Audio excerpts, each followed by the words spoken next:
revealing Jesus' teachings on lust, what most people don't know. Matthew 5 verses 27 to 28, Amplified Bible.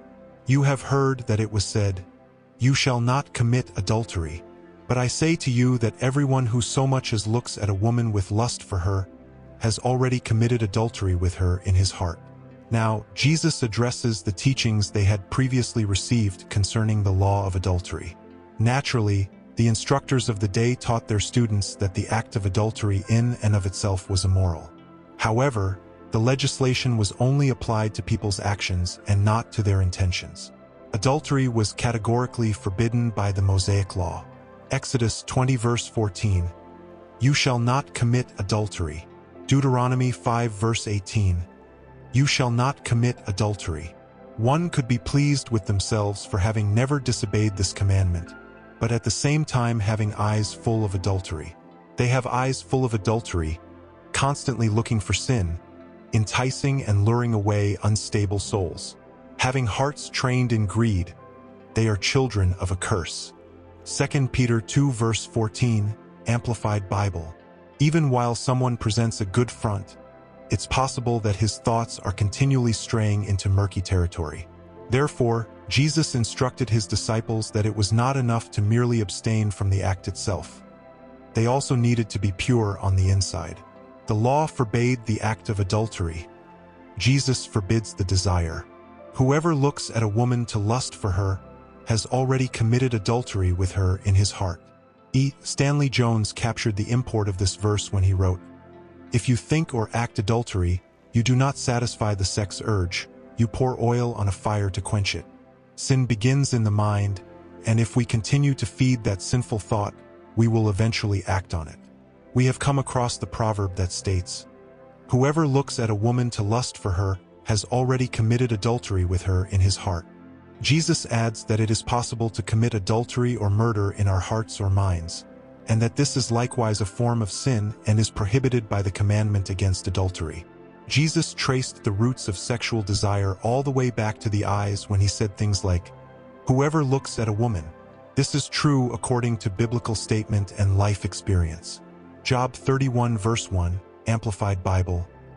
I have made a covenant, agreement with my eyes. How then could I gaze lustfully at a virgin? When one seemed to pity a one-eyed man, he told him he had lost one of his enemies, a very thief that would have stolen away his heart. Trap. Some people only refrain from committing adultery because they are embarrassed about the possibility of being discovered, but deep down, they do it on a daily basis. It is to their credit that they refrain from engaging in the sexually explicit act of adultery. Nonetheless, the fact that their minds are preoccupied with such thoughts is extremely problematic. This principle applies to much more than men looking at women. It applies to just about anything we can covet with the eye or mind. These are the most searching words concerning impurity that ever were uttered. Morgan. Because Jesus considers adultery in the heart to be a sin, we can deduce that what we think about and what we allow our hearts to rest on is a result of the choices we make. We may not be able to control passing thoughts or feelings, but we certainly do decide where our heart and mind will rest. A popular Bible commentator said, "Imagination is a God-given gift, but if it is fed dirt by the eye, it will be dirty." All sin, not the least sexual sin, begins with the imagination.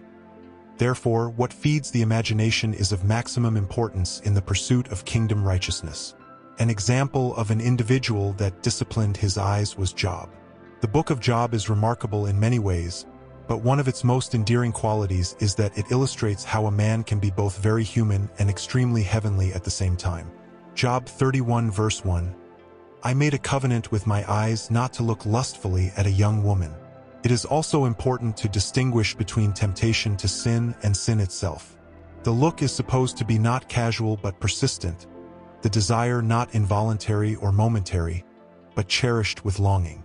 Jesus, despite the fact that he was tempted in every way, withstood these temptations but did not give in to such sin.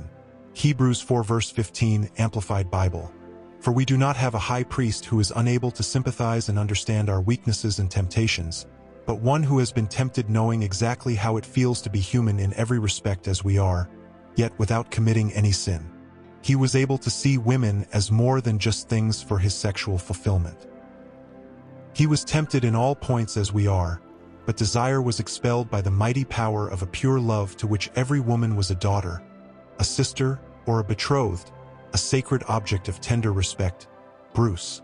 If your right eye causes you to sin, pluck it out and cast it from you.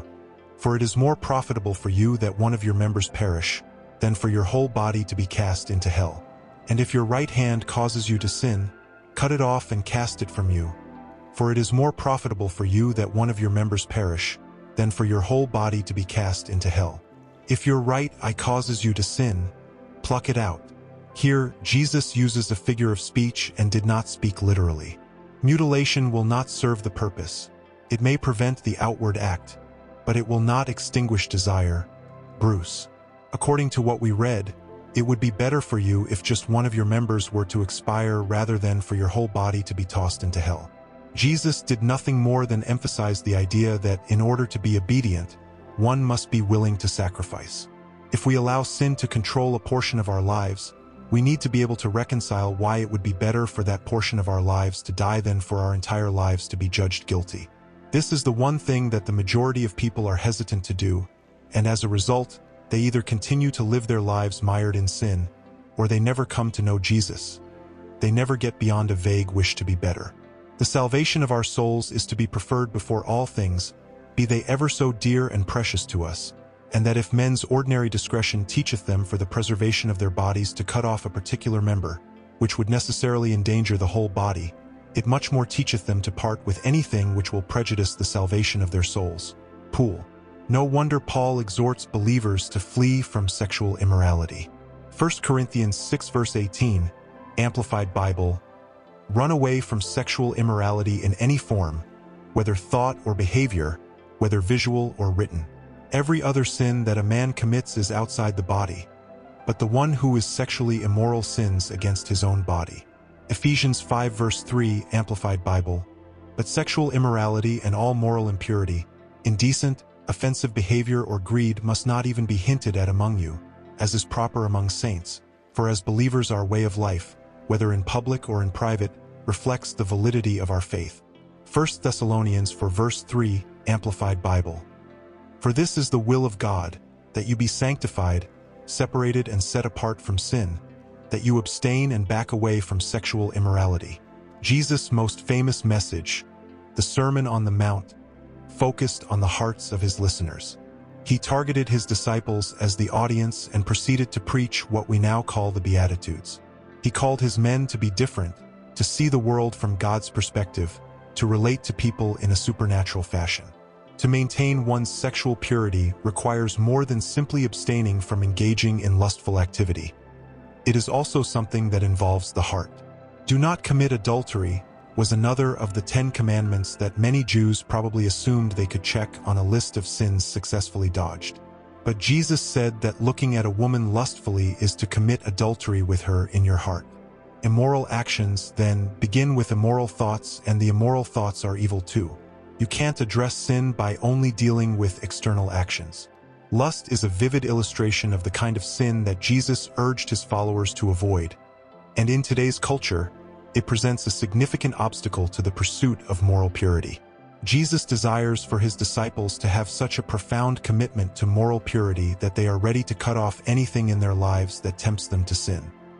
He's not calling for physical mutilation. Again, sin is a matter of the heart and not merely the eyes and hands. Instead, he's calling for a radical approach to avoiding sin.